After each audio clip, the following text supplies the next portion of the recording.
এই পৃথিবীর বুকে আমরা দেখতে পাই মানুষ তার বন্ধুদেরকেই দেয়, শুধু সরকার হোক আর সাধারণ মানুষ হোক, আপনজনদেরকে নিজের দলকেই বেশি দেয়। কথা ঠিক কিনা? নিজের দলের প্রতি, আত্মীয় স্বজনের প্রতি স্বজন প্রিয়তা মানুষের শরীরের ভিতরে রোগ হিসাবে কাজ করে, আর এভাবে করে নিজের দল আর আত্মীয় স্বজনকে বেশি করে সুযোগ সুবিধা দেয়। শত্রুকে কেউ দেয় না, শত্রুকে কেউ ডেকে ডেকে কোনো জিনিস দিতে চায় না বা দেয় না।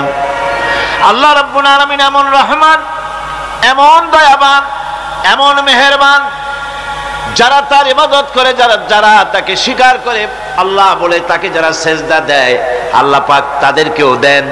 আর যারা আল্লাহকে অস্বীকার করে, আল্লাহ রাব্বুল আলামিনকে মানে না, তার গুণাবলী কি স্বীকার করে না, তার অস্তিত্ব স্বীকার করে না, তারপরেও আল্লাহ রাব্বুল আলামিন কোন নাফরমান বান্দাকেও রহমত থেকে বঞ্চিত করেন না।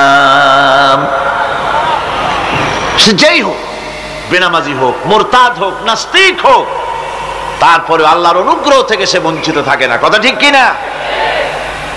বরং এটাই আমরা দেখি, নামাজি, দিনদার, পরেজগার মানুষ তার বরং কম থাকে, সে বরং কম পায়। বাড়ি নাই, ঘর নাই, কলকারখানা নাই, আর নামাজ রোজা করে না, হজ যাকাত করে না, আল্লাহর সাথে বিরোধিতা করে, আল্লাহরে মানেই না, বলে দেয়ার ইজ নো গড, স্রষ্টা বলতে কেউ নাই। এই ড্রিঙ্ক অ্যান্ড বি মেরি, এই হচ্ছে তাদের থিওরি, তাদের দর্শন, তাদের ফিলসফি। এই জাতীয় লোকগুলি বরং দেখা যায় তারা ক্ষমতা পায়, বাড়ি হয়, গাড়ি হয়, কল হয়, কারখানা হয়, সম্মান পায়। এটা কেন? এর কারণ হচ্ছে আল্লাহ রাব্বুল আলামিন এই পৃথিবীর কোনো মূল্য দেন না। এই পৃথিবীর মূল্য যদি আল্লাহ পাকের কাছে একটা মশার দানার তুল্য যদি হতো, আল্লাহ পাক বিদ্রোহীদেরকে, কাফেরদেরকে এক ঢোক পানি আল্লাহ পাক গিলতে দিতেন না। এবার চিন্তা করেন, আল্লাহর ব্যাপারে যে দৃষ্টান্তটা দেওয়া হয়েছে, দৃষ্টান্তটা কত গুরুত্বপূর্ণ। মশার দানার তুল্য, মশার দানার তুল্য এই পৃথিবীর দাম নাই আল্লাহর কাছে। আপনাকে যদি কেউ 10 লক্ষ মশার দানা বহু কষ্ট করে জোগাড় করিয়া যদি কেউ দেয়, তাহলে আপনি কয় টাকা দিয়ে কিনবেন? 4 পয়সা দিয়েও, একজনে বলছে 4 পয়সাও দিবে না। তাহলে বোঝেন এর কোনো মূল্য নাই। একটা মশার দানার তুল্য মূল্য আল্লাহ পাক এই পৃথিবীর দেন না, যার কারণে অবারিত উন্মুক্ত হস্তে আল্লাহ পাক সমস্ত মানুষের জন্য, প্রাণী জগতের জন্য তিনি করুণা করেছেন সকলকে। এই করুণাময় রহমান আল্লাহ পাক, তিনি গুনাহগারদেরকে, যারা আল্লাহ পাকের ফরমাবরদারি করতেছে, তাদেরকে সকলকে আল্লাহ পাক সমানভাবে তার জিনিসগুলিকে তিনি দিয়ে দিচ্ছেন। এটা হচ্ছে রহমান। মানে আল্লাহ পাকের কি বিরাট রহমত কাজ করতেছেন আপনি লক্ষ্য করেন। কাদার ভিতরে, কর্দমাক্ত জমিনের ভেতরে আপনি বীজ বপন করেছেন, কর্দমাক্ত জমিনের ভেতরে বীজ বপন করে বাড়ি গিয়ে আপনি ঘুমিয়ে আছেন। আল্লাহ পাকের রহমত, তার কুদরত, ওই বীজ থেকে পাতা উদ্গত করে দিয়েছেন, শিকড় মাটির ভেতরে চলে গিয়েছে, পাতাগুলি নরম, সবে পাতাগুলি গজিয়েছে, সূর্যের তাপে পাতা মুষড়ে পড়ে গিয়েছে বিকেল বেলায়, সারাদিন সূর্যের প্রখর তাপ লেগেছে। মানুষকে খাওয়াবার জন্য আল্লাহ রাব্বুল আলামিনের কি বিরাট রহমত কাজ করতেছে লক্ষ্য করুন।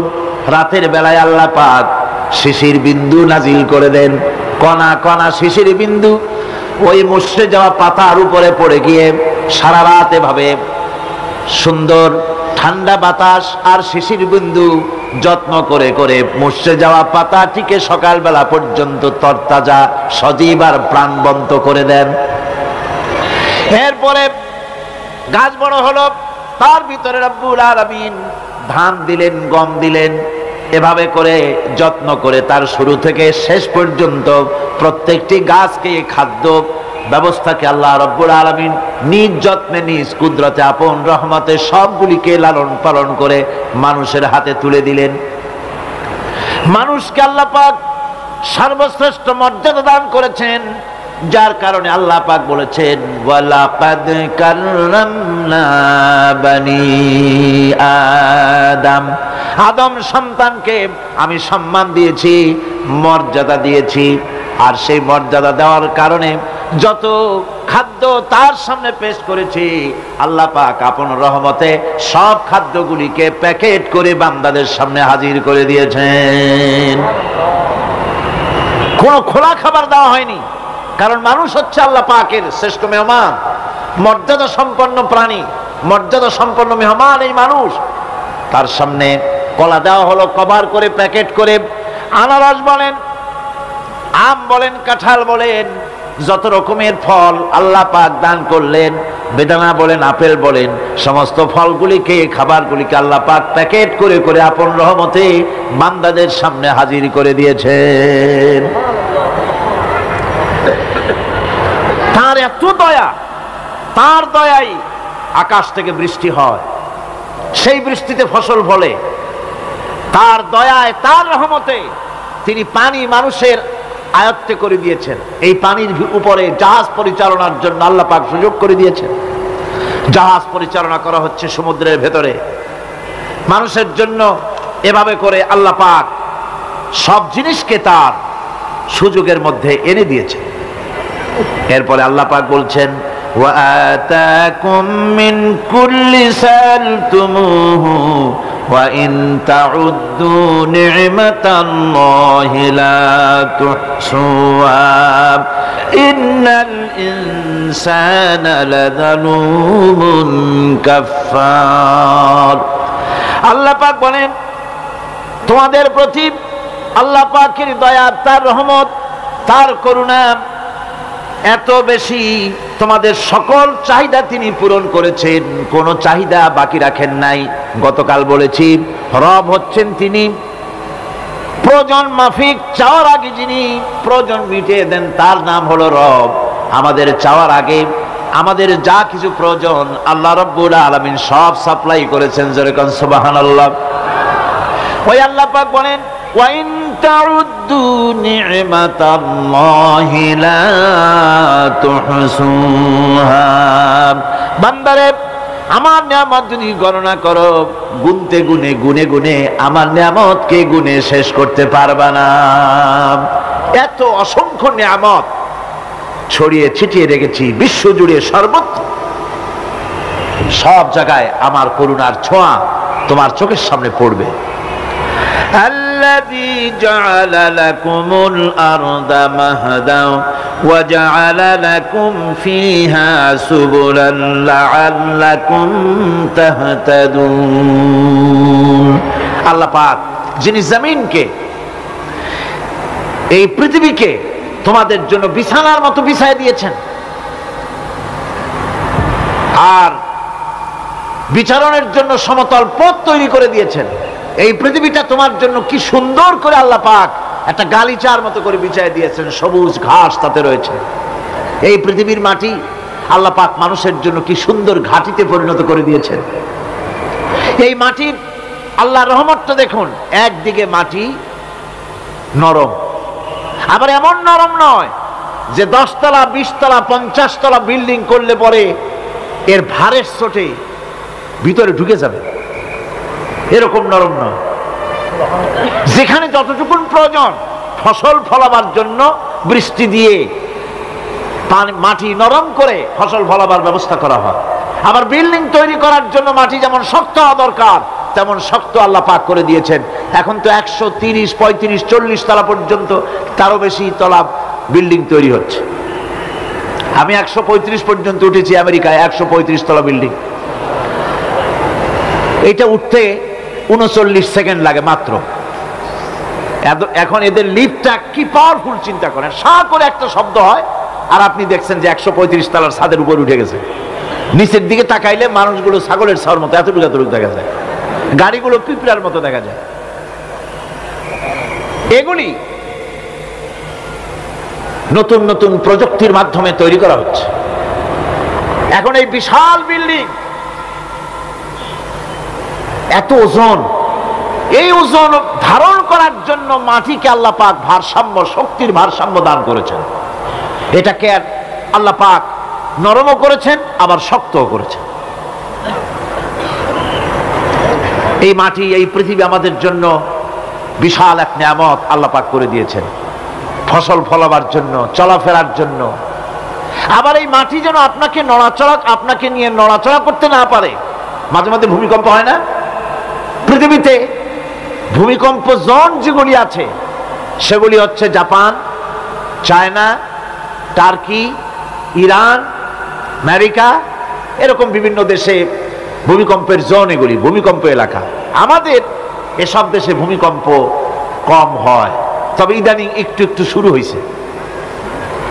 আল্লাহ যেন এই ভূমিকম্পের গজব থেকে আমাদেরকে বাঁচান। এত আস্তে আমিন বললেন কেন? কি মারাত্মক ভূমিকম্প, কি মারাত্মক ভূমিকম্পের অনুভূতি আমার নাই। সামান্য একদিন একটু টের পাইছিলাম রাতে ঘুমের মধ্যে, আর কোনোদিন আল্লাহ যেন টের না পাওয়ান। কিন্তু ভূমিকম্প আমি চোখে দেখেছি, ভূমিকম্প আমি চোখে দেখেছি। গত 2 বছর আগে আমেরিকা যখন আমাকে প্রোগ্রাম দিল, তখন ওয়াশিংটনে মহাশূন্য গবেষণাগারের একটা অডিটোরিয়াম আছে, সেই অডিটোরিয়ামে আমাকে নেওয়া হলো দেখাবার জন্য। অন্তত 5000 লোক বসতে পারে সেখানে, বিরাট স্ক্রিন, সেই স্ক্রিনে ভূমিকম্পের ছবি দেখানো হবে। মাত্র 1 বছর আগে লস অ্যাঞ্জেলেসে ভূমিকম্প হয়েছিল, সেই ভূমিকম্প দেখানো হবে।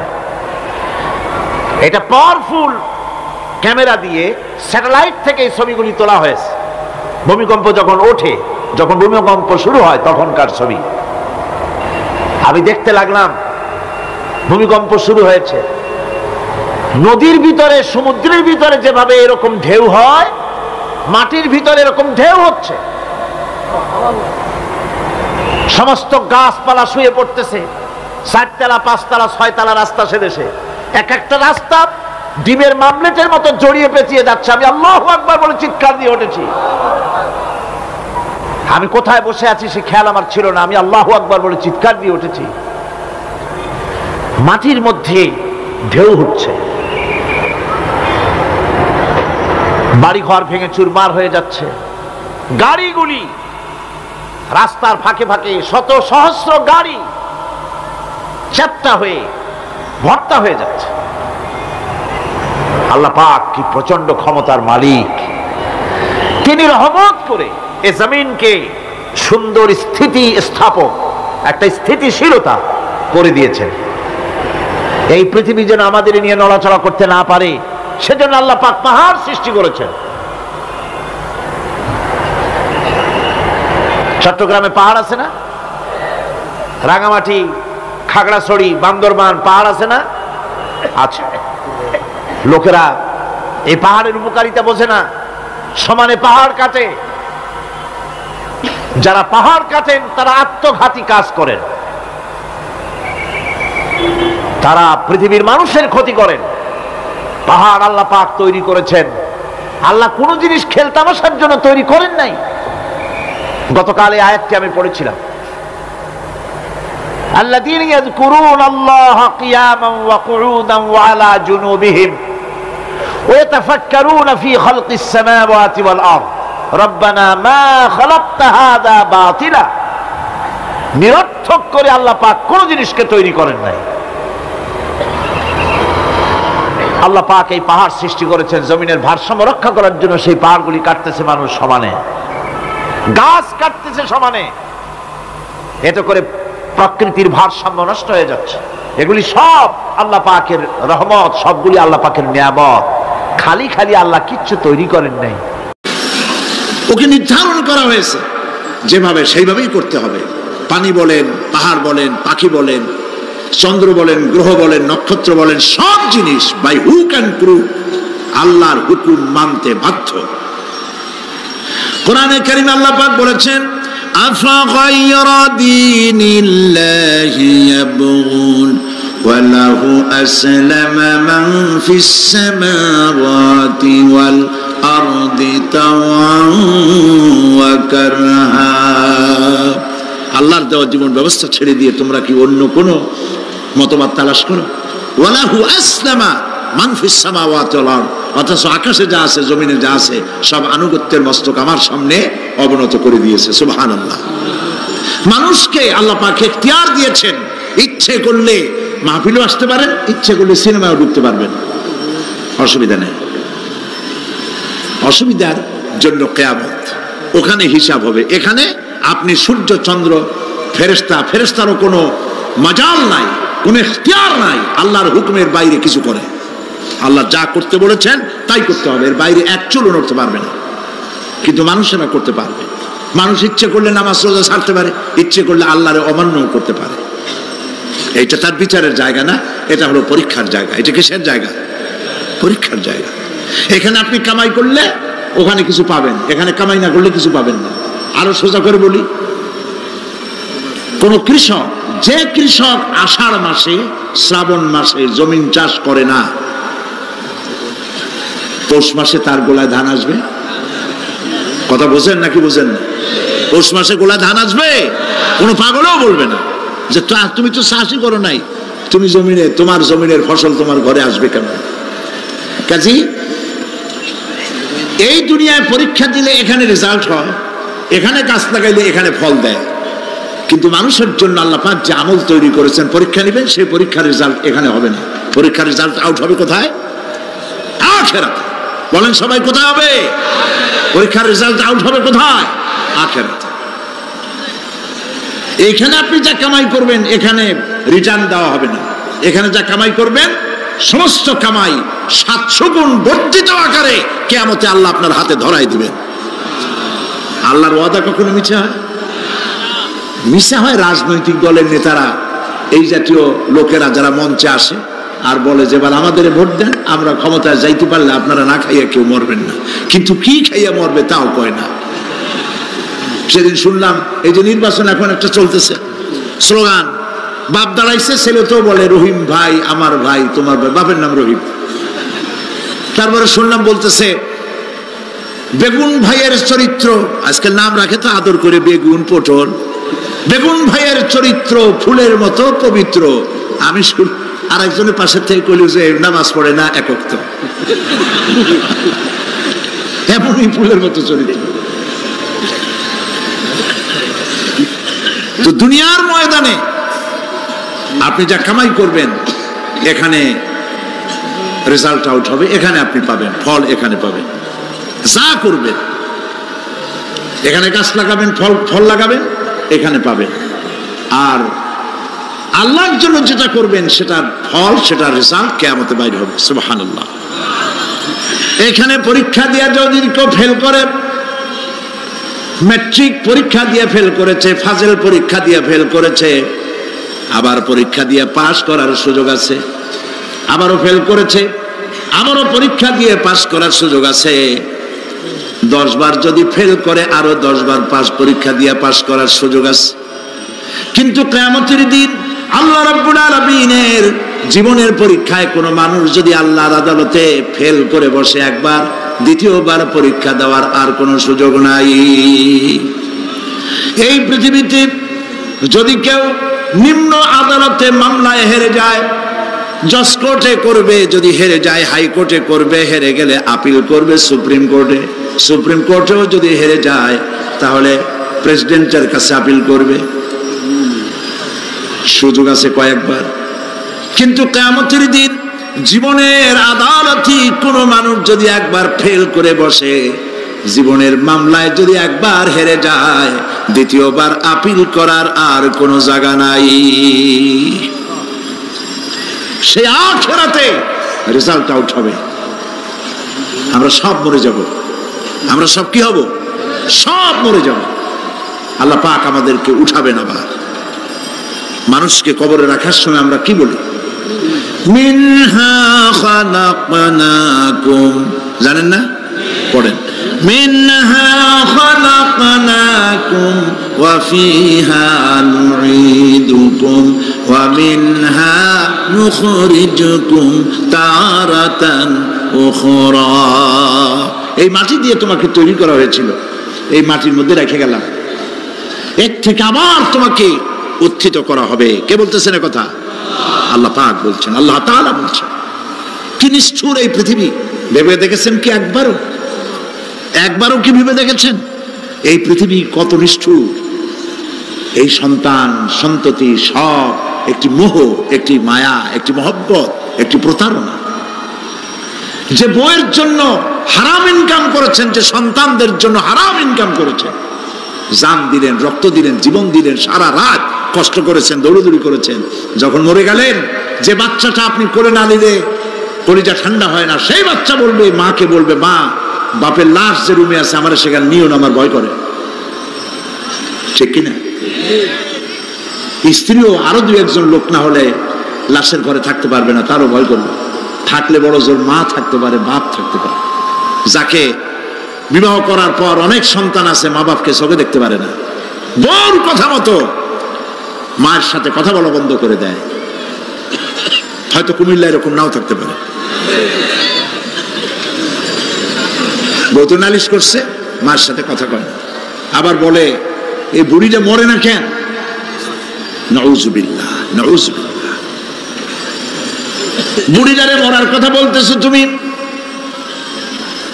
তোমার ছোট্টবেলায় যখন তোমার টাইফয়েড হয়েছিল, অসুখ করেছিল, গরিব বাবা, বাড়িতে ল্যাপ নাই, খাতা নাই, তোষক নাই, সেই জায়গায় মা তার কাপড় বিছায় দিয়া বুকের উপরে নিজের শরীরের উষ্ণতা দিয়া বাঁচায় রাখার চেষ্টা করেছে, নিজে না খেয়ে খাওয়াইছে, অসুখ সারে না।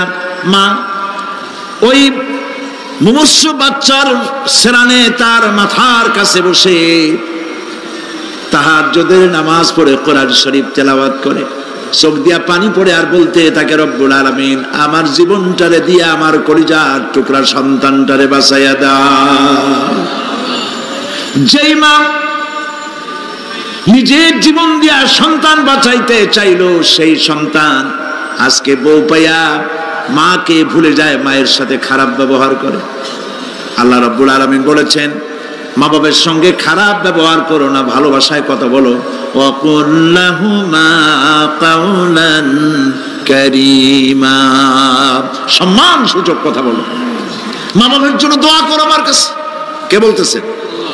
আল্লাহ তাআলা বলছেন দোয়া করো আমার কাছে এই ভাষায়, রব্বিরহামহুমা কামা রাব্বায়ানি সাগীরা। পড়েন সবাই, রব্বিরহামহুমা কামা রাব্বায়ানি সাগীরা। আয় আমার রব, আমার মা বাপ যেমনি ছোটবেলায় আমাকে অত্যন্ত যত্ন করে লালন পালন করেছে, আল্লাহ তাআলা তুমি দয়া করে আমার মা বাপকে তোমার রহমতের করে লালন পালন করো। সুবহানাল্লাহ। প্রত্যেক নামাজের পর সকলে এই দোয়া পড়বেন, মনে থাকবে? মনে থাকবে? প্রিয় ভাই সব, সেই কিয়ামতের মাঠে আমাদেরকে উঠতে হবে, আল্লাহর দরবারে উঠতে হবে। সেই সময় আমাদেরকে কেউ উপকার করবে না। يوم لا ينفع مال ولا بنون, সম্পদ আর সন্তান সন্ততি কোনো কাজে লাগবে না। মা তার সন্তানকে চিনবে না, সন্তান তার মাকে চিনবে না, বাপ তার সন্তানকে চিনবে না, কেউ কাউকে পরিচয় দিবে না। কি মারাত্মক অবস্থা! মানুষ চরম অসহায় হয়ে যাবে। চতুর্দিকে ফেরেশতার আনাগোনা, সূর্য মাত্র 1 হাত উপরে, প্রচন্ড তাপ নিয়ে সূর্য অবস্থান নেবে, মাথার চান্দি ফেটে গিয়ে গুনাহগারের মাথার মগজ গলে গলে পড়তে থাকবে। পিপাসার যন্ত্রণায় জিহ্বাটা ঝুলে কুকুরের মতো করে নাভিস্থল পর্যন্ত ঝুলে পড়বে। কেউ উপকার করবে না, কেউ জিগাবেও না। অনেক লোক আছে পীরের কাছে মুরিদ হয় আর মনে করে পীর সাহেব তারে কিয়ামতে সুপারিশ করবে। অসম্ভব। আয়াতুল কুরসির মধ্যে আমরা পড়ি, মান যাল্লাযী ইয়াশফাউ ইনদাহু ইল্লা বিইজনিহি। কে আছে এমন, কার হিম্মত আছে আল্লাহ পাকের বিনা অনুমতিতে কথা বলে? সুবহানাল্লাহ বলে। কোথার পীর কোথার খাজা বাবা হারায় যাবে। ইব্রাহিম আলাইহিস সালামের মতো পয়গম্বর কি মনে করে? আল্লাহর খলিল। ইব্রাহিম আলাইহিস সালাম আল্লাহর কি? আল্লাহর খলিল। আল্লাহর খলিল কিয়ামতের দিন বলবেন, আল্লাহ পাক, আয় আল্লাহ তাআলা, আমার বাপের কাছে আমার একটা ওয়াদা ছিল, আমি সুপারিশ করব তার জন্য, তুমি দয়া করে আমার বাপকে জাহান্নাম থেকে ক্ষমা করো, আমি তার জন্য সুপারিশ করতেছি। আল্লাহ তাআলা বলবেন, ইব্রাহিম, তোমার সুপারিশ মঞ্জুর হলো না। কথা বুঝতেছেন না? বুঝতেছেন না? ইব্রাহিম আলাইহিস সালাম যদি বাপের জন্য সুপারিশ করতে না পারে, ইব্রাহিম আলাইহিস সালাম তিনি যদি তার বাপের জন্য সুপারিশ করিয়া যদি ব্যর্থ হন, আপনার পিসাব কোন কামে লাগবে চিন্তা করেন। নবী করিম সাল্লাল্লাহু আলাইহি ওয়াসাল্লামকে প্রশ্ন করা হয়েছে, হে রাসূল, আপনার আব্বা আম্মার অবস্থা কি হবে? কথা কি শোনেন নাকি? আপনার আব্বা আম্মার অবস্থা কি হবে? নবী করিম সাল্লাল্লাহু আলাইহি ওয়াসাল্লাম বলেছেন, আমি আমার আব্বা আম্মার কোন উপকারে আসব না। ইন্না লিল্লাহি ওয়া ইন্না ইলাইহি রাজিউন। তাহলে কোন সাহসে মনে করতেছেন কোন পীর কোন একটা বিদেশ থেকে দেশের থেকে একটা নাজিল হলো আর ওইটার পিছনে পিছনে দৌড়াবেন, সে আপনারা নাজাত দেবে, তার পায়ে চুমা খাবেন? এই পায়ে হাত দিয়ে কদম বুঝি করা বাদ দেন।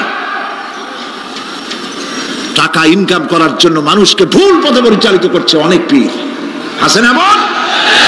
খালি মানুষে টাকা দেয়, জামায় অনেক পকেট, খালি টাকা নেয় সমানে ঢুকাইতে থাকে চতুর্দিক দিয়ে, বাইরে বোঝার উপায় নাই।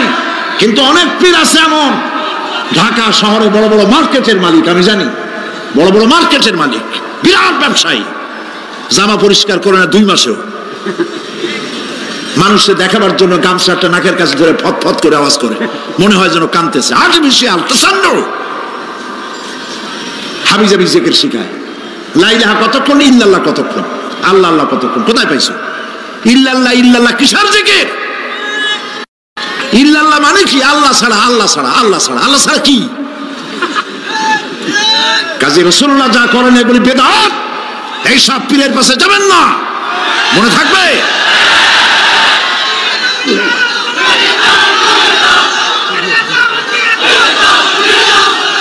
প্রিয় ভাই সব, কিয়ামতের দিন আপনার আমল, একমাত্র আমল আপনাকে বাঁচাইতে পারবে। এই কোরআন শরীফে আল্লাহ পাক বলেছেন, ইয়া আইয়ুহাল্লাযীনা আমানু আবতাগু ইলাইহিল ওয়াসিলা, হে বিশ্বাসীরা ওসিলা ধরো। ধুরন্ধর এক শ্রেণীর লোকেরা এর অর্থ করেছে পীর ধরো। দুনিয়ার কোন তাফসীর, যত মুফাসসির পৃথিবীতে জন্মগ্রহণ করেছেন, কোন মুফাসসির এটা বলেন নাই আবতাগু ইলাইহিল ওয়াসিলার মানে হলো পীর ধরো। বরং সমস্ত তাফসীর মুহাক্কিকিন বলেছেন আবতাগু ইলাইহিল ওয়াসিলা আয় আমলে সালেহ, নেক আমলের ওসিলা ধরো। সুবহানাল্লাহ, নেক আমলের ওসিলা ধরো। প্রিয় ভাই সব, ধান্দাবাজি ছাড়তে হবে।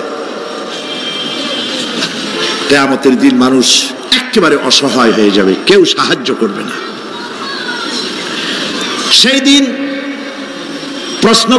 প্রশ্নপত্র সামনে আসবে, আমলনামাগুলি বেঈমানের পিছন দিক থেকে বাম হাতে আসবে আর ইমানদারের সামনে থেকে ডান হাতে আসবে। আমলনামা হাতে পাওয়ার সঙ্গে সঙ্গে বেঈমান বুঝে ফেলবে তার জায়গা কোথায়, কলিজা তখন গলার কাছে চলে আসবে। সব তো ছিল একসাথে। মনে করেন এই মাহফিলের মধ্যে, মনে করেন এইখানে সন্ত্রাসী আছে, খুনি আছে, ওয়ান্টেড, মোস্ট ওয়ান্টেড আসামি এর মধ্যে আছে, ধরা যাচ্ছে না অনেক মানুষের মধ্যে। হঠাৎ করে অর্ডার হলো যে ভিতরে এসবিআইবি ঢুকিয়ে দেওয়া হয়েছে, গোয়েন্দা বিভাগের লোক ঢুকিয়ে দেওয়া আছে, সন্ত্রাসী মোস্ট ওয়ান্টেড যারা আছে বেরিয়ে পড়ো, এক মাসে চলে আসো। তখন অবস্থাটা কি হবে তাদের? মজা লাগবে? পায়ের রক্ত মাথায় উঠে যাবে, চোখ দিয়ে রক্ত পড়া শুরু করবে। সমস্ত মানুষ একসাথে ছিল হাসরের ময়দানে, হঠাৎ করে অর্ডার হয়ে যাবে, আমতাজুল ইয়াউমা আইয়ুহাল মুজরিমুন, হে অপরাধীর দলেরা আলাদা হয়ে যাও। ইন্না লিল্লাহ, আলাদা হয়ে যাও। সমস্ত মানুষ সেখানে খালি পায়ে উঠবে, কারো পায়ে জুতা নাই, স্যান্ডেল নেই, পরনে কোনো কাপড় নাই, গায়ে কোনো কাপড় নাই, মাথায় কোনো আবরণ নাই। হযরত আয়েশা সিদ্দিকা রাদিয়াল্লাহু তাআলা আনহা তিনি নবী করিম সাল্লাল্লাহু আলাইহি ওয়াসাল্লামের কাছে কিয়ামতের এই বর্ণনা শুনে কাঁদতেছিলেন আর বলতেছিলেন, হে আল্লাহর রাসূল, কিয়ামতে সকলকে ভাবে উঠতে হবে, এমনকি আমাকেও? হুজুর বললেন, প্রত্যেকটি মানুষকেই উলঙ্গিনী হয়ে উঠতে হবে। তিনি প্রশ্ন করলেন, তখন কি শরম হবে না? নবী করিম সাল্লাল্লাহু আলাইহি ওয়াসাল্লাম বলছেন, জাহান্নামের ভয়তে কেউ কারো দিকে তাকাবার সুযোগ পাবে না। সব উপরের দিকে তাকায় থাকবে আর বলবে, আল্লাহ আমারে বাঁচাও, আল্লাহ আমারে রক্ষা করো। সমস্ত নবীরা, সমস্ত নবী আদম আলাইহিস সালাম থেকে শুরু করে ঈসা আলাইহিস সালাম পর্যন্ত সব নবী বলবেন, নাফসি নাফসি, আল্লাহ আমারে বাঁচাও, আমাকে রক্ষা করো। কোথায় যাবে আপনার পীর সাহেব? একমাত্র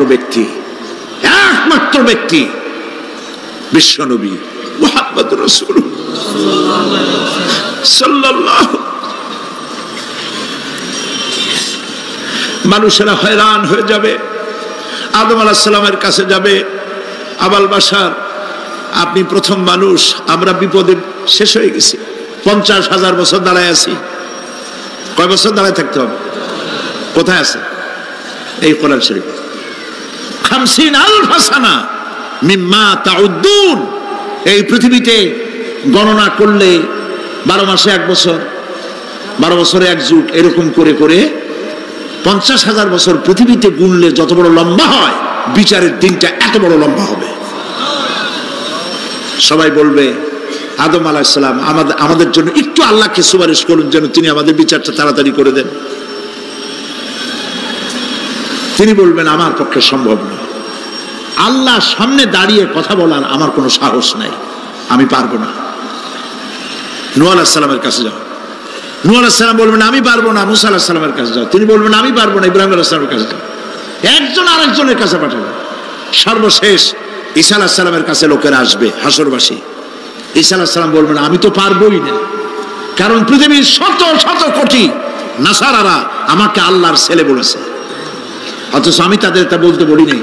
আমি নিজের ব্যাপারেই আজকে শঙ্কিত, আমারে তারা আল্লাহর ছেলে বলছে। আল্লাহ আজকে আমার সাথে কি ব্যবহার করবেন আমি তো জানি না, আমি নিজেই বিপদে আছি। তবে আমি তোমাদের ব্যাপারে একটা পরামর্শ দিতে পারবো। একজন ব্যক্তি আছে যার কাছে গেলে তিনি কথা বলতে পারবেন, তিনি বিশ্বনবী রাহমাতুল লিল আলামিন জনাব মুহাম্মদ রাসূলুল্লাহ সাল্লাল্লাহু আলাইহি ওয়াসাল্লাম। তার কাছে চলে যাও, হাসরবাসীরা তার কাছে চলে যাবে। নবীজি সকলের কথা শুনে সিজদায় পড়ে কাঁদতে থাকবেন।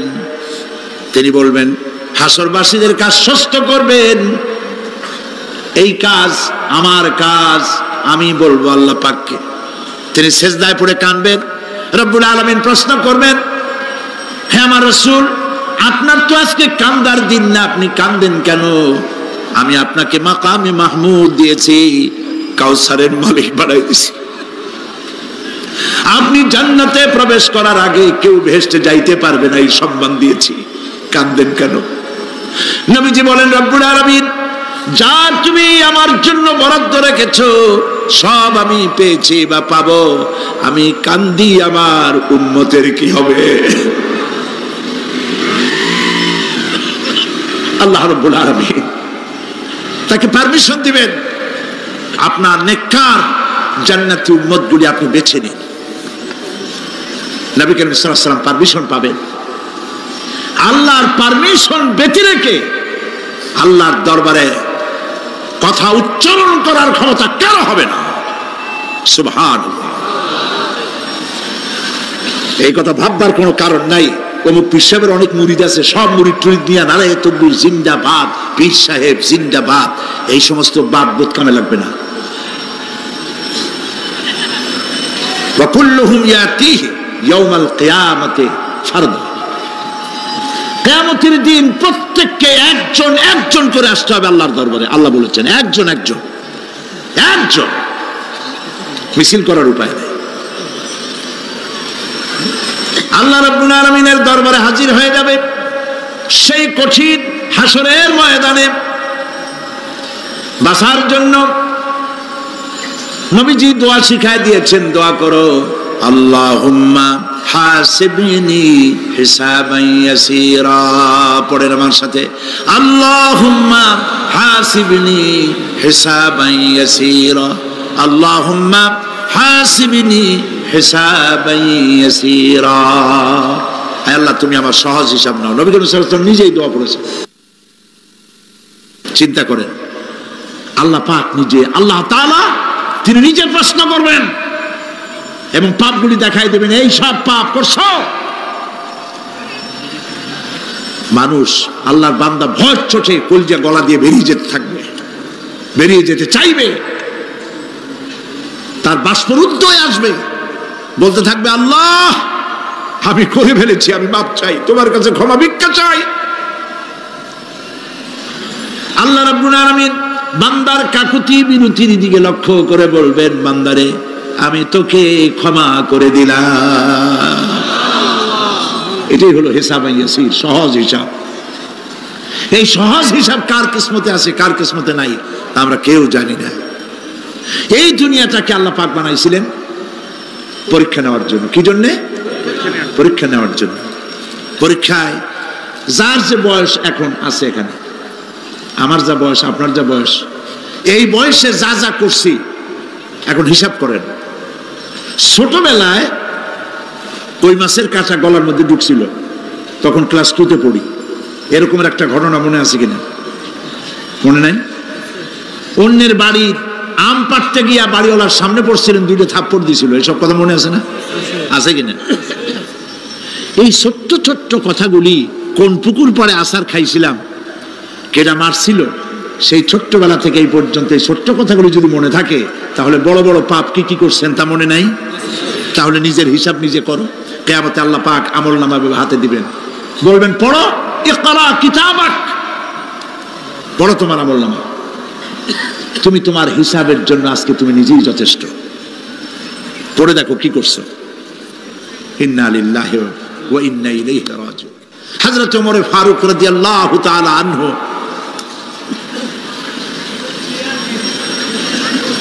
তিনি একবার অন্ধকার রাত্রে যাচ্ছিলেন, পিছনে ছিল অনেক লোকজন ছিল। হাঁটতে হাঁটতে তিনি প্রশ্ন করলেন, আচ্ছা তোমাদের মধ্যে কি কেউ আছে এমন বলতে পারো যে কোরআন শরীফের মধ্যে সবথেকে হতাশাব্যঞ্জক আয়াত কোনটি?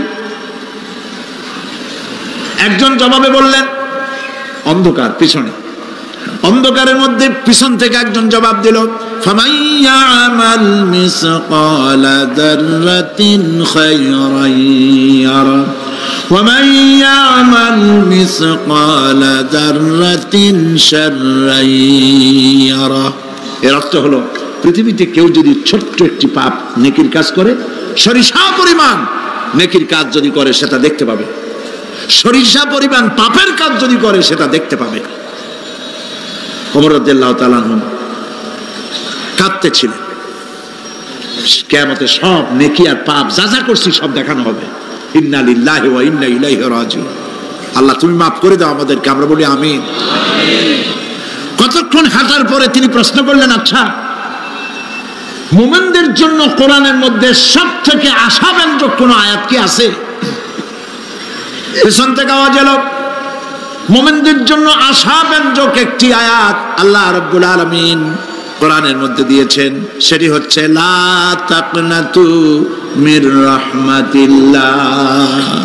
আমার রহমত থেকে, আল্লাহর রহমত থেকে হতাশ হয়েও না, নিরাশ হয়ে যেও না। অর্থ হচ্ছে আমরা পাপ করেছি, আমরা সবাই গুনাহগার কিনা বলেন? স্বীকার করি আমরা সবাই গুনাহগার কিনা? সবাই গুনাহগার। এই গুনাহগার মানুষগুলি যদি গুনায় তওবা করে, গুনার জীবনে করব না তওবা করে কেউ যদি আল্লাহর রহমতের দিকে এক বিঘত অগ্রসর হয়, হাদিসে কুদসির ভিতরে এসেছে আল্লাহ পাক বলেন, আমি আমার ওই বান্দার দিকে এক হাত আগায়া যাই। কোন বান্দা যদি গুনার তওবা করে আর যদি গুনাহ না করে আমার দিকে যদি হেঁটে আসে, আমার রহমত বান্দার দিকে দৌড়াইয়া যায়। আল্লাহর গজবের চাইতে রহমত বেশি। বান্দা তোমার গুনাহ যদি আকাশ সমান হয়, আল্লাহর তোমার গুনাহ যদি পাহাড় সমান হয়, আল্লাহর রহমত আকাশ সমান। তোমার গুনাহ যদি আকাশ সমান হয়, আল্লাহর রহমত তার আরশে আজিম ছায়া গেছে। সুবহানাল্লাহ। মাপ চাও, ক্ষমা চাও, তওবা করো, জীবনে গুনাহ আর করব না। যে ব্যক্তি তওবা করবে, গুনাহ থেকে বাঁচবে, আল্লাহ তাদেরকে রক্ষা করবেন। প্রিয় ভাইয়েরা, এই দুনিয়ার জিন্দেগিতে পৃথিবীর মহব্বতে আমরা পাগল হয়ে গেছি। সবাই শুধু টাকা টাকা, টাকা ছাড়া দুনিয়াটা ফাঁকা। দুনিয়া কা মজা লে লো, দুনিয়া তোমারি হ্যায়। খাও দাও ফুর্তি করো, দুনিয়াটা মস্ত বড়। এগুলি শয়তানদের কথা। কাদের কথা? শয়তানদের কথা। আল্লাহ বলেছেন কুলু ওয়া তামাত্তাউ, খা, জব্বার খাও, খা, খার ফুর্তি কর। মাতাউন কালিল সুম্মা মাওয়াহুম জাহান্নাম ওয়া বিসাল মাসির। সামান্য কয়েকদিনের জন্য দালান কোঠা বানাইয়া ফুর্তি কর, এরপরে জায়গা হবে জাহান্নামে। জায়গা হবে কোথায়? জাহান্নামে। প্রিয় ভাইয়েরা, এই দুনিয়াটার দৃষ্টান্ত একটা পরের স্ত্রীর মতো সুন্দরী যুবতী, রূপবতী, স্বাস্থ্যবতী পরের একটা স্ত্রী। এইটারে দেখে আফসোস করে কোনো লাভ আছে? জবাব দেন। যারা কথা বোঝেন তারা জবাব দেন। অন্যের সুন্দরী তরুণী, তন্নী, রূপবতী যুবতী, রূপের ছটায় চতুর্দিক আলোকিত, এরকম একটা পরের বউ দেখে আফসোস করে কোনো লাভ আছে? ওর তো বিয়ে হয়ে গেছে, তুমি আফসোস করে লাভ কি? গলা দড়ি দিয়ে মরলেও লাভ নাই। এই পৃথিবী একটা সুন্দরী পর স্ত্রীর মতো। একে যত মহব্বত করবেন, আল্লাহর রহমত থেকে তত দূরে চলে যাবেন। আর এই দুনিয়ার উপরে যত লাথি মারবেন, আল্লাহর দিকে তত আগায় যাবেন। খালি টাকা চাই, টাকা টাকা। বাড়ি একটা আছে আরো 6টা চাই, দোকান 5টা আছে আরো 7টা চাই, গাড়ি একটা আছে আর 50টা চাই। এই চাই আর চাই, খাই আর পাই, এই করতে করতে মানুষের জীবন শেষ হয়ে যায়। আহারে, একেবারে খালি হাতে চলে গেল। ইন্ডাস্ট্রি পড়ে থাকলো, বাড়ি পড়ে থাকলো, গাড়ি পড়ে থাকলো, 3খান কাপড় নিয়ে আর চলে গেল গর্তের মধ্যে। আহারে, ছেলে মেয়ে বউ চোখের একটু পানি ফেলাইলো ওই দিন, আর কিচ্ছু না, কবরের মধ্যে রেখে দিল। এখন কবরের ভিতরে ফেরেশতা চলে এসেছে। বেঈমান হয়ে যদি মারা যেয়ে থাকে, ঈমান নিয়ে মরে নাই, বেঈমান হয়ে মারা গেছে, কলেমা মনে আসে নাই। জিজ্ঞেস করা হবে মান রব্বুকা মা দীনুকা মান নাবিয়ুকা, কে তোমার রব, কি তোমার দিন, কে তোমার নবী? বেঈমান বলবে হায় হাতা লা আদরি, জানি না। নাউযুবিল্লাহ, বলে নাউযুবিল্লাহ, জানি না। এখানে আপনি মুখস্থ করে গেলেই যে ওখানে জবাব দিতে পারবেন এমনটি হবে না। আমল, আমল করতে হবে, আমল তৈরি করতে হবে। আমল মানে কিন্তু এইটা না যে আপনি বসে বসে তাসবিহ পড়বেন। এটা লোকের আমল করে, যে লোকটা খুব আমলদার, খুব আমল করে। আমলের ইংরেজি হচ্ছে ওয়ার্ক, বাংলা হলো কাজ। তো কেউ বসে বসে কোনো কাজ নাই তাসবিহ টিপতেছে, এটা কিন্তু আমল হইল? আপনার সমস্ত কাজগুলি হতে হবে আল্লাহরে খুশি করার জন্য। দোকানদারি করবেন আল্লাহরে খুশি করার জন্য করেন। আচ্ছা, ওখানে পরে আসতেছে। কবরের ভিতরে জবাব দিবে আমি কিছু জানি না। কিছুই যখন জানলো না, শাস্তি শুরু হয়ে যাবে। সিজ্জিনে তার রূহ রাখা হবে, এ মাটির দেহ মাটির সঙ্গে মিশে যাবে। কবরের মধ্যে কোনো প্রচন্ড শাস্তি বা জাহান্নামের আগুন ইত্যাদি দিয়েছি, প্রচন্ড কোনো শাস্তি হবে না। শাস্তি হবে কবর আযাব, আযাবুল কবর হক, আযাবে কবর হবে, তবে জাহান্নামের শাস্তি মতো হবে না। আসামি কনভিক্টেড না হওয়া পর্যন্ত, বিচার না হওয়া পর্যন্ত যেমন ফালায় রাখে জেলখানার কোন রুমে বা হাজতখানায়, ওই রকম সিজ্জিন নামক একটা জায়গা আছে, ওইখানে রেখে দেবে। শাস্তি হবে কিসের উপরে? রুহের পরে। অনেকে মনে করে যে কবর হলো ওই শুধু মাটির মধ্যে ওইটা, কিন্তু এইটার নাম শুধু কবর না। মানুষের জীবনের 4টে স্তর। কয়টা স্তর? একটা হলো আলমে আরওয়াহ, আরেকটি হচ্ছে আলমে আজসাম অথবা আলমে আসবাব, আরেকটি হচ্ছে আলমে বারজাখ, আরেকটি হচ্ছে আলমে আখিরাত। কয়টা হলো? 4টা। আলমে আরওয়াহ রূহের জগৎ, যেখান থেকে আমরা আসছি। আর আলমে আজসাম বা আলমে আসবাব হলো বস্তু জগৎ, যেখানে আমরা আছি। এরপরে মৃত্যু থেকে শুরু করে কিয়ামতের দিন পর্যন্ত যে সময়টা, এই সময়টার নাম হলো আলমে বারজাখ। বারজাখ শব্দের অর্থ হলো জবনিকা, পর্দা, স্ক্রিন। একটা পর্দার আড়ালে নিয়ে যাওয়া হবে। এরপর হবে আলমে আখিরাত, যেখানে জবাবদিহির জন্য সকলকে উঠতে হবে। শাস্তি হবে রুহের উপরে। এখন আপনি বলবেন যে রুহের শাস্তি হয় কেমনে? রুহ তো দেখা যায় না। রুহ কি দেখা যায়?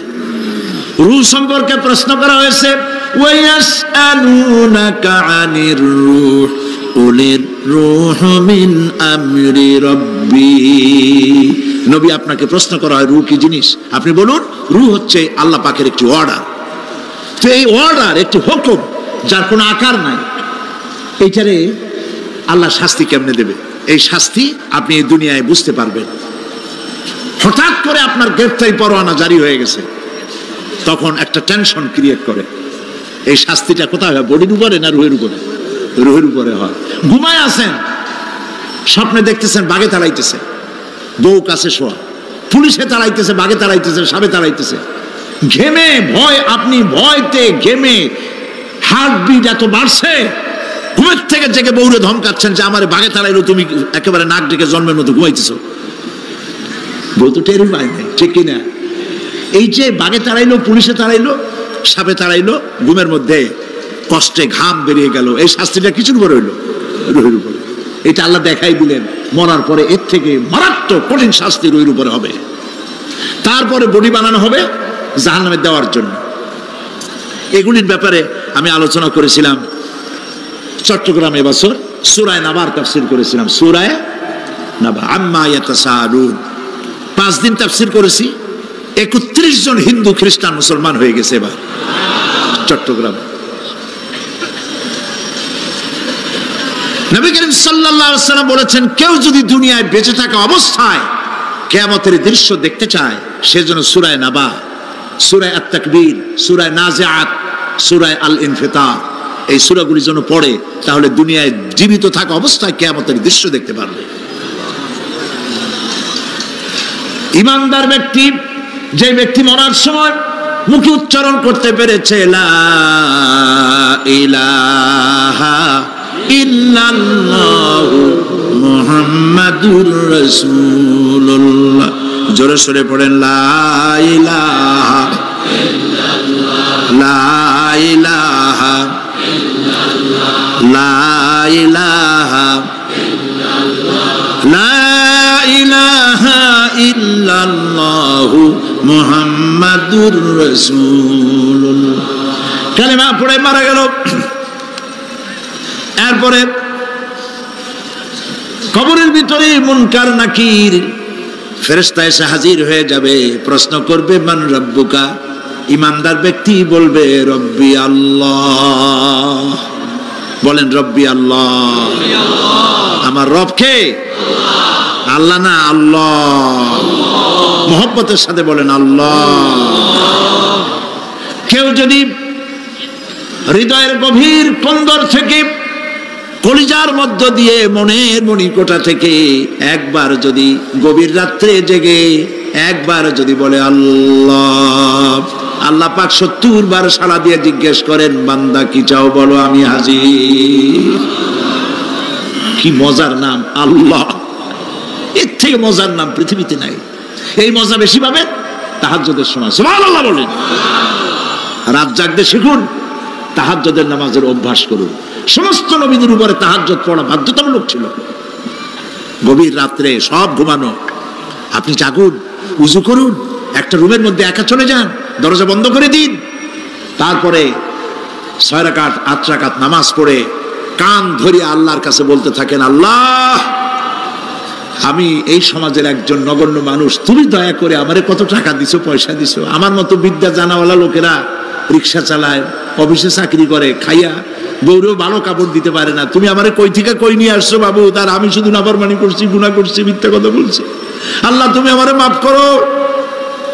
গভীর রাত্রে গুনগুন করে নিজের কানে ধরে অপরাধ স্বীকার করে কাঁদতে থাকেন আর ডাকতে থাকেন, ইয়া আল্লাহু ইয়া রহমানু ইয়া রহিমু ইয়া হাইয়ু ইয়া কাইয়ুম। পড়েন ইয়া আল্লাহু ইয়া রহমানু ইয়া রহিমু ইয়া হাইয়ু ইয়া কাইয়ুম ইয়া আল্লাহু ইয়া রহমানু ইয়া রহিমু ইয়া হাইয়ু ইয়া কাইয়ুম। চোখের পানি ফেলে।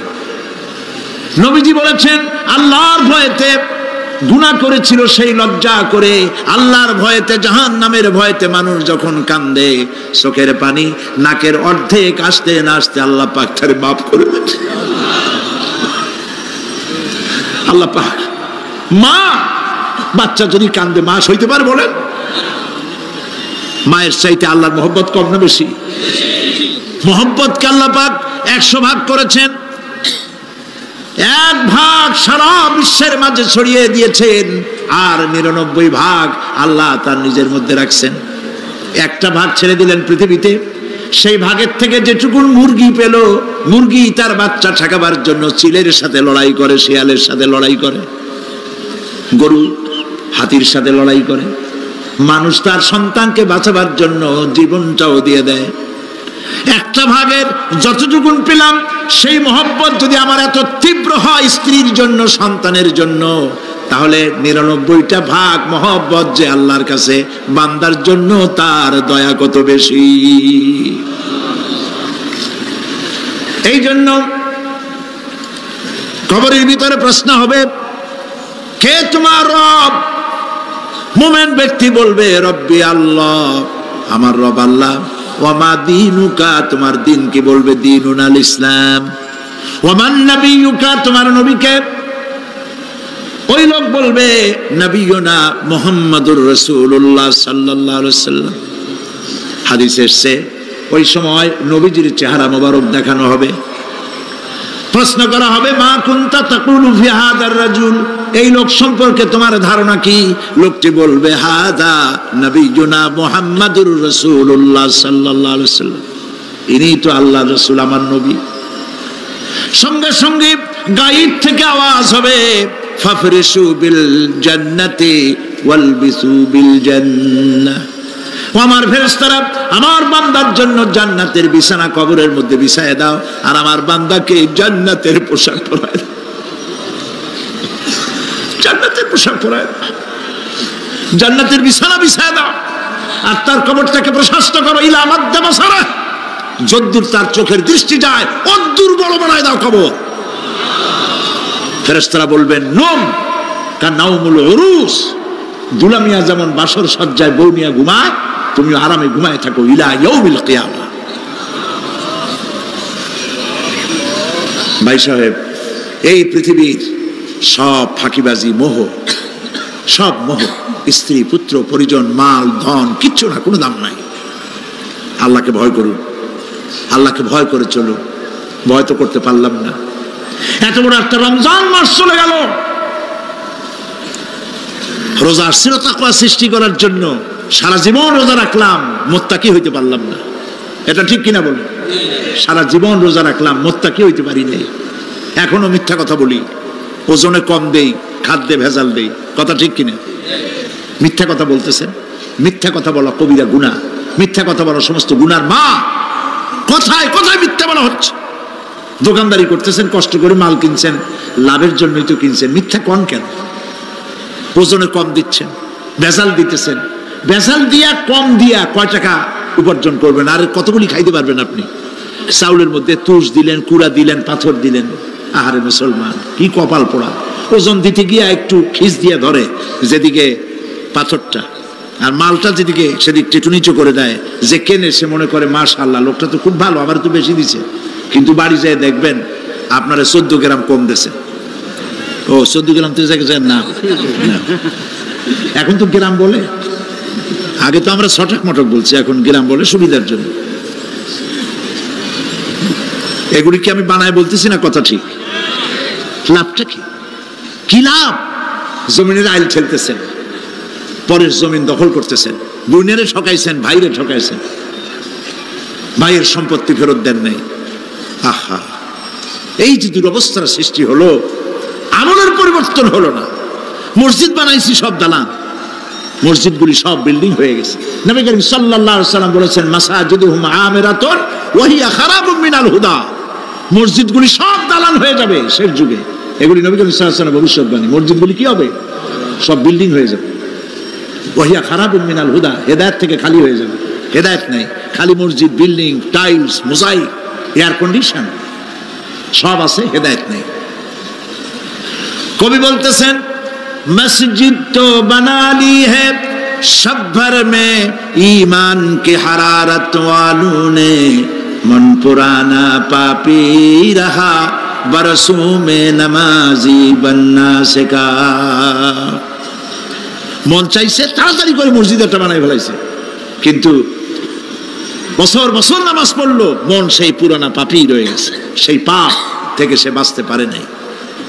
এই জন্য বিশ্ব কবি আকবাল বলেন মসজিদ মে মরসিয়া খাহে কে নমাজি ন রহি, মসজিদ মে মরসিয়া খাহে কে নমাজি ন রহি, यानी वो साहिबे औसाफ हिजाजी न रही। মসজিদ আটকানতেছে, আমার সেই নামাজি কই? যেই নামাজিরা যখন নামাজ পড়তো পাখি এসে মাথার উপরে বসতো, পাখিতে বুঝতে পারতো না যেটা মানুষ না গাছ। সুবহানাল্লাহ। আর এখন ইমাম যদি নামাজ পড়তে আত্মাহিত পড়তে দেরি করে, ধীরে ধীরে পড়তেছে, পিছন থেকে সিগন্যাল মারা শুরু করে,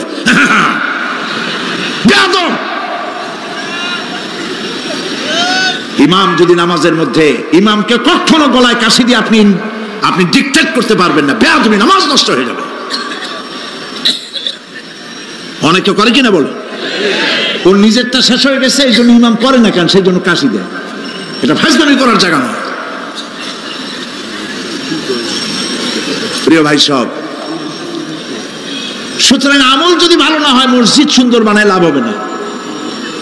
আমল যদি ভালো না হয় সুন্দর জামা টুপি পরে কোনো লাভ হবে না। শরীরে হয়েছে ক্যান্সার আর মাথায় মারতেছে লক্ষ্মীবিলাসের তেল, লাভ আছে? বলেন লাভ আছে? কোনো লাভ নাই। আমল পরিবর্তন, মিথ্যা ছাড়তে হবে, মিথ্যা ছাড়তে হবে। ওয়াদা করতে পারবেন যে মিথ্যা আর বলবো না? পারবেন? ওজনে কম দেব না, ওয়াদা করতে পারবেন? জমিনের আইল ঠেলবো না, পরের হক নষ্ট করবো না, অহংকার করবো না, পারবেন? তাহলে জান্নাতের রাস্তা ক্লিয়ার হবে, নইলে ক্লিয়ার হবে না। ওয়াদা করি, বলেন ইয়া আল্লাহ। দুই হাত উঁচু করেন, বলেন ইয়া আল্লাহ, তোমার পবিত্র নামে কসম করি, ওয়াদা করি, যতদিন পর্যন্ত মালাকুল মউত আমার মাথার কাছে না আসতেছে, ফরজ নামাজ, ফরজ রোজা ছেড়ে দেব না। ইয়া আল্লাহ, আর মিথ্যা কথা বলবো না, ওজনে কম দেব না, খাদ্যে ভেজাল দেব না, অধীনস্থ নারীদেরকে বেপরদা রাখবো না, অহংকার করব না, সুদ খাবো না, সুদ দেব না, ঘুষ খাবো না, ঘুষ দেব না, শিরক করব না, বিদআত করব না। আল্লাহ তাআলা তুমি দয়া করে আমার ওয়াদা কবুল করো, আমিন। হাত নামা, আল্লাহ পাক কবুল করুন, সবাই বলেন আমিন। যদি এই ওয়াদা পালন করতে পারি জান্নাতের রাস্তা ক্লিয়ার হয়ে যাবে। আর ওয়াদা পালন করতে পারবো না, ওয়াজের মাহফিল আইসা কোনো লাভ নেই। বছরের পর বছর ওয়াজ শুনবেন, আমলের পরিবর্তন হবে না, কোনো লাভ নাই। দোকানদারেরা ওজন টোজন ঠিক মতো দেন, মিথ্যা কথা বলা বাদ দেন, ওজন একটু কমাইয়ে কমাইয়ে দিয়া, খাদ্যে ভেজাল দিয়া কোনো লাভ নাই। এগুলি আপনি কবরে নিতে পারবেন না, শুধু পাপ আর পাপ। কথা বুঝে আসছে আপনাদের? প্রত্যেকটি মানুষকে তাওহীদবাদী হতে হবে, শিরক মুক্ত হতে হবে। শিরক হলো মাজারগুলিতে গিয়ে মনের আশা আকাঙ্ক্ষা সেখানে বলা, এটি হচ্ছে শিরক। এই কাজ আপনারা করবেন না। কুমিল্লা কি মাজার আছে? আছে? কোন মাজারে যাবেন না, কোনদিন যাবেন না, কোন প্রয়োজন নাই। বিপদে পড়েছেন, উযু করবেন, মসজিদে চলে যাবেন, সুবহানাল্লাহ বলেন। মসজিদে গিয়ে 2 রাকাত কাজায়ে হাজতের নামাজ পড়বেন, আল্লাহর কাছে কাঁদবেন। মাজারে যিনি শুয়ে আছেন বিশ্বাস করেন, কোরআন শরীফ আমার সামনে, বিশ্বাস করুন, যিনি কবরে শুয়ে আছেন আপনাকে 4 পয়সার উপকার করতে পারবে না। মাঝখানে আপনি শিরকের গুনাহ নিয়ে আল্লাহর দরবারে হাজির হবেন। মাজারে টাকা দিবেন না, পয়সা দিবেন না, মানত করবেন না। মাজার একটা ব্যবসা। মাজার আজকাল কি? মাজার আর রস সব ব্যবসা। আপনারা এইসব কাজে যাবেন না। আগরবাতি, মোমবাতি, চাদর দেওয়া, মশারি দেওয়া, এগুলো মুসলমানের কাজ না। হিন্দু, খ্রিস্টান, বৌদ্ধ যা করে আমরা কি তা করতে পারি? জোরে বলেন পারি? কবরে যদি একটু চিন্তা করেন ভাইরা, মাথাটা একটু খাটান, কবরে যদি চাদর দেওয়াই লাগে তাহলে রাসূল করিম সাল্লাল্লাহু আলাইহি ওয়াসাল্লামের কবরের উপরে সোনার সুতা দিয়ে চাদর দেওয়া উচিত ছিল, তুলার সুতা না, সোনার সুতা। আর ওই রকমের দেওয়ার সিস্টেম হলে উম্মতেরা সোনার সুতা না, নিজের বুক নিজে ভাইয়া কলিজা পার করে রাসূলুল্লাহর কবরের উপর দিয়ে দিত। নবীর পরে সম্মান সাহাবায়ে কেরামদের কবরের উপরে চাদর নাই, আগরবাতি নাই, মোমবাতি নাই, গোলাপ পানি নাই, গম্বুজ নাই। মাজার একটা হইছে, সেটার গম্বুজ বানাইতে হবে। কেন গম্বুজ বানাবে? দরকারটা কি? তওবা করুন, জিন্দেগিতে আর কোনোদিন মাজারে কোনো সাহায্য করবেন, এক পয়সাও না। টাকা পয়সা দিবেন এতিমকে দিবেন, ভিক্ষুককে দিবেন, বিধবাকে দিবেন। পরীক্ষা দিতে পারে না, ফি দিতে পারে না, পরীক্ষা দিতে পারছে না, ওরে দেন। বাড়িতে চাল নাই, পানি পড়ে, ওরে দেন। অন্ধ মানুষকে দেন, লুলাকে দেন, এতিমখানায় দেন, মাদ্রাসায় দেন, টিউবওয়েল বানায় দেন যেখানে পানি নেই। এই সব কাজ করেন, সব হবে। সুবহানাল্লাহ। কোন মাজারে আজকের মাহফিলে যত লোক হাজির হয়েছেন, কোন মাজারে কোন টাকা পয়সা, আগরবাতি, মোমবাতি, চাদর জিন্দেগিতে দেবেন না। কারা দেবেন না? হাত উঁচু করে দেখা। আলহামদুলিল্লাহ। হাত নামা। আল্লাহুম্মা আমিন। রব্বানা যালামনা أنفسنا وإن لم تغفر لنا وترحمنا لنكونن من الخاسرين ربنا لا تزغ قلوبنا بعد إذ هديتنا وهب لنا من لدنك رحمة إنك أنت الوهاب أي الله تعالى হাজার হাজার মুসলমান নরনারী দীর্ঘক্ষণ ধরে তোমার দ্বীনের কথা আমরা শুনেছি, আলোচনা করেছি। মেহেরবানি করে দুরূদ ও সালাম টুকুন, আলোচনার সওয়াব টুকুন জনাবে মুহাম্মদ রাসূলুল্লাহ সাল্লাল্লাহু আলাইহি ওয়াসাল্লামের রূহ মুবারকে পৌঁছায় দাও রব্বুল আলামিন। আমরা যত লোক এখানে বসেছি, এর মধ্য থেকে যাদের মা বাপ দুনিয়া থেকে বিদায় হয়ে গেছে, আল্লাহ দয়া করে মেহেরবানি করে কবরগুলিকে জান্নাতের টুকরায় পরিণত করে দাও রব্বুল আলামিন। কোরআনে কারীমের মাহফিলে এসেছি, সারা জীবন যত গুনাহ করেছে, কোরআনে কারীমের বরকতে আমাদের জিন্দেগির সমস্ত গুনাহ খাতাকে মাফ করে দাও আল্লাহ রব্বুল আলামিন। এই মাহফিলকে তোমার দরবারে মঞ্জুর করে নাও। এই মাহফিলে যারা আসেন, যারা কথা বলেন, সকলকে যোগ্যতা দাও যাতে করে তোমার বান্দাদেরকে সঠিক কথা পৌঁছাতে পারেন। আমাদের দ্বীন ও ঈমান আকীদাকে আল্লাহ তুমি সহিহ করে দাও, তোমার রাস্তায় চলার তৌফিক দাও। এই মাহফিলের জন্য যারা পয়সা দেয়, কষ্ট করে, শুনতে যারা আসে, আল্লাহ তুমি তাদের প্রতি রহম করো। এই মাহফিলে বাংলাদেশের বিভিন্ন জেলা থেকে লোক আসে, বিভিন্ন জায়গা থেকে লোক আসে, বাড়িঘর ফেলে আসে। আল্লাহ প্রত্যেকের বাড়িঘর, বিবি বাল বাচ্চা তুমি হেফাজতে রেখো, সকলকে তুমি হেফাজতে রেখো রব্বুল আলামিন। অনেকে দোয়া চেয়েছেন, অনেকের অসুখ। এক মহিলা লিখেছেন প্রতি বছর তিনি আসেন, এবার আসতে পারেন নাই, তিনি খুব দুঃখ করে লিখেছেন, আল্লাহ তুমি তাকে সুস্থ করো, ভালো করে দাও, যাতে অন্তত এই মাহফিলে একটাবারের জন্য তিনি আসতে পারেন, এর সুযোগ করে দাও। যত লোক অসুস্থ আছে, যত জায়গায় অসুস্থ আছে, অপারেশন হচ্ছে অথবা রোগ আছে, আল্লাহ তুমি সকলের রোগ ব্যাধি দূর করে দাও আল্লাহ রব্বুল আলামিন। যত মানুষ এই মাহফিলে আসছে, আল্লাহ সকলকে, আমাদের সকলকে তুমি আহলে কোরআন বানায়া দাও। তুমি দয়া করে রহমান নামের ওসিলায় যে কিতাব আমাদেরকে দিলা আল্লাহ, এই কিতাবের যথাযোগ্য সম্মান মর্যাদা দেওয়ার তৌফিক আমাদের দাও, আমল করার তৌফিক দাও। এই কোরআনের সুপারিশ কিয়ামতের দিন আমাদের জন্য নসিব করে দাও। রব্বানা তাকাব্বাল মিন্না ইন্নাকা আনতাস সামিউল আলিম ওয়া তুব আলাইনা ইন্নাকা আনতাত তাওয়াবুর রহিম। সুবহানা রাব্বিকা রাব্বিল ইজ্জাতি আম্মা ইয়াসিফুন ওয়া সালামুন আলাল মুরসালিন আলহামদুলিল্লাহি রাব্বিল আলামিন। ওয়াজআল আখিরা কালিমাতিনা ইনদাল মাউত লা ইলাহা ইল্লাল্লাহু মুহাম্মাদুর রাসূলুল্লাহ। আসসালামু আলাইকুম ওয়া রাহমাতুল্লাহ।